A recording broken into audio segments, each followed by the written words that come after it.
बच्चों, पिछले पाठ में हमने जलावरण और शीलावरण के बारे में जानकारी ली। अब वातावरण क्या होता है इसे हम जानेंगे। पृथ्वी के चारों ओर उपस्थित हवा के आवरण को वातावरण कहते हैं। वात यानी हवा, आवरण तथा आच्छादन यानी स्तर। जैसे जैसे हम पृथ्वी के पृष्ठभाग से ऊंचाई पर जाते हैं, वैसे वैसे वातावरण की हवा क्रमशः विरल होती जाती है, यानी हवा के कण परस्परों से दूर होते जाते हैं। वातावरण में नाइट्रोजन, ऑक्सीजन, जलवाष्प और कार्बन डाइऑक्साइड हवा के मुख्य घटक हैं। इनके अतिरिक्त हवा में अत्यंत अल्प मात्रा में कुछ अन्य गैसें भी पाई जाती हैं। पृथ्वी के पृष्ठभाग से ऊपर वातावरण की क्षोभ मंडल, समताप मंडल, मध्य मंडल, अयन मंडल, बाह्य मंडल ऐसी परतें मानी जाती है। क्षोभ मंडल पृथ्वी के पृष्ठभाग के पास होने वाले वातावरण के स्तर को क्षोभ मंडल कहते हैं। क्षोभ मंडल का फैला हुआ भाग जमीन से 13 किलोमीटर तक का होता है। पृथ्वी को सूरज से उष्णता तथा गर्मी मिलती है। इस कारण पृथ्वी का पृष्ठभाग गर्म होता है।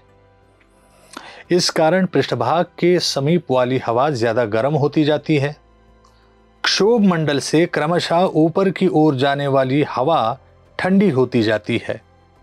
वातावरण की लगभग संपूर्ण वाष्प क्षोभ मंडल में ही होती है।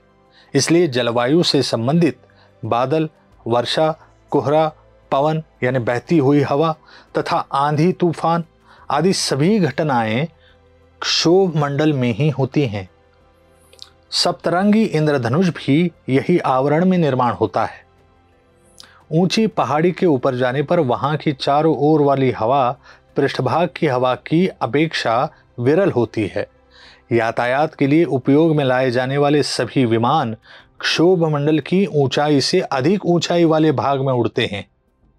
उस ऊंचाई पर हवा कुछ अधिक विरल होती है। विमान ऊंचाई पर जाने पर यात्रियों को श्वसन के लिए पर्याप्त हवा मिले, इसके लिए विमान में सुविधा करनी पड़ती है। समताप मंडल क्षोभ मंडल के ऊपरी स्तरों को समताप मंडल कहते हैं। पृथ्वी की सतह से क्षोभ मंडल के बाहर लगभग 50 किलोमीटर तक की परत को समताप मंडल कहते हैं।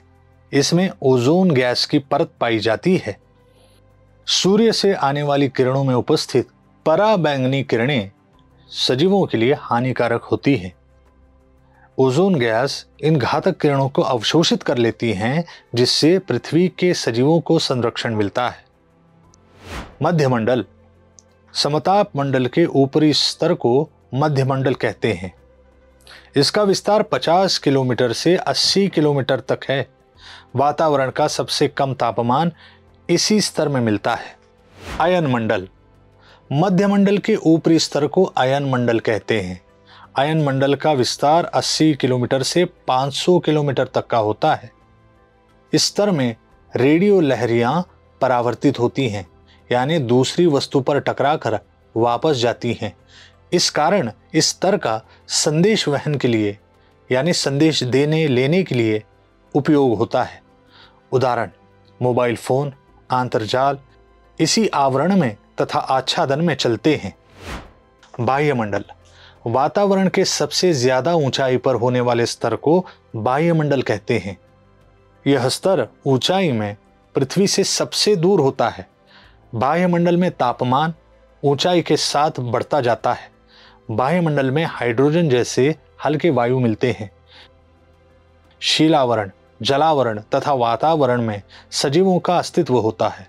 इस आवरण के सजीवों तथा उनके द्वारा व्याप्त भाग को सम्मिलित रूप में जीवावरण कहते हैं। पृथ्वी पर असंख्य प्रकार के सजीव पाए जाते हैं। पृथ्वी के अलग अलग भागों में अलग अलग प्रकार के क्षेत्र हैं। इसमें से कुछ सजीव तथा सप्राण मीठे पानी में रहते हैं। कुछ सजीव तथा सप्राण खारे पानी में रहते हैं। कुछ बर्फीले प्रदेश में रहते हैं, तो कुछ सजीव पर्वत, मैदान, उष्ण तथा गर्म प्रदेश ऐसी जगहों पर रहते हैं। पृथ्वी पर अलग अलग प्रदेशों में रहने वाले इन सजीवों में अत्यधिक विविधता दिखाई देती है। यह प्राणी अन्य प्रदेशों में दिखाई नहीं देते। कई बार उन्हें जानबूझकर प्राणी संग्रहालय में रखा जाता है, लेकिन वह उनका प्राकृतिक अधिवास नहीं होता, यानी वह उनकी प्रकृति में रहने की जगह नहीं होती। कौन कहाँ रहता है ये देखेंगे। ध्रुवीय प्रदेशों में रहने वाले ध्रुवीय रीछ, अफ्रीका के घास वाले प्रदेशों में ज़ेब्रा, वनगर्दभ, ऑस्ट्रेलिया महाद्वीप में पाए जाने वाले कंगारू, हाथी और सिंह केवल उष्ण प्रदेशों में पाए जाते हैं। प्राणियों की तरह तथा पक्षियों की तरह वनस्पतियों में भी विविधता दिखाई देती है।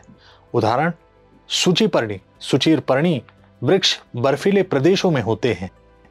जमीन की ओर गिरने वाले अनेक नोकदार पत्तों के कारण पत्तों पर बर्फ गिरा तो वो भी जमीन पर सीधा गिरता है, पत्तों पर उनका संचय नहीं होता।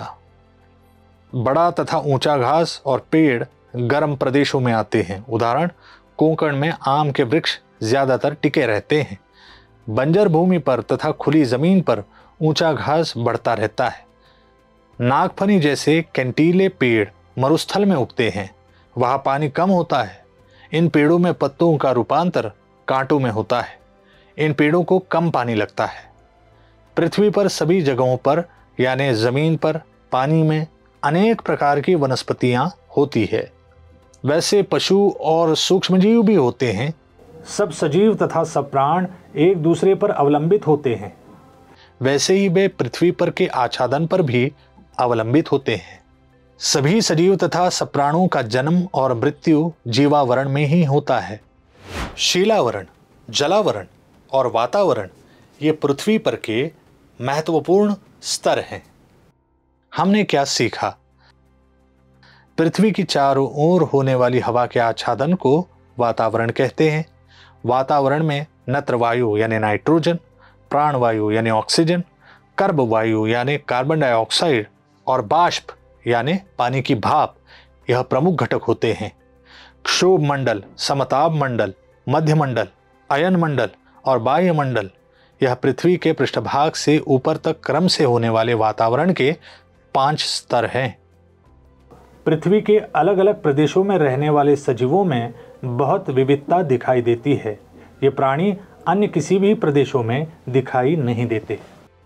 प्राणियों तथा पशुओं जैसे वनस्पतियों में भी विविधता दिखाई देती है। सभी सजीव तथा सप्राण परस्परों पर अवलंबित रहते हैं। वैसे ही वे पृथ्वी के आच्छादनों पर भी अवलंबित रहते हैं।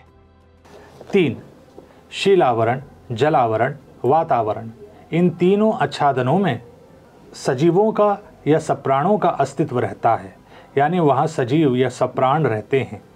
वातावरण में रहने वाले सजीव या सप्राण जिस परिवेश में रहते हैं उसे जीवावरण कहते हैं। सभी सजीवों का या सप्राणों का जन्म और मृत्यु जीवावरण में ही होता है।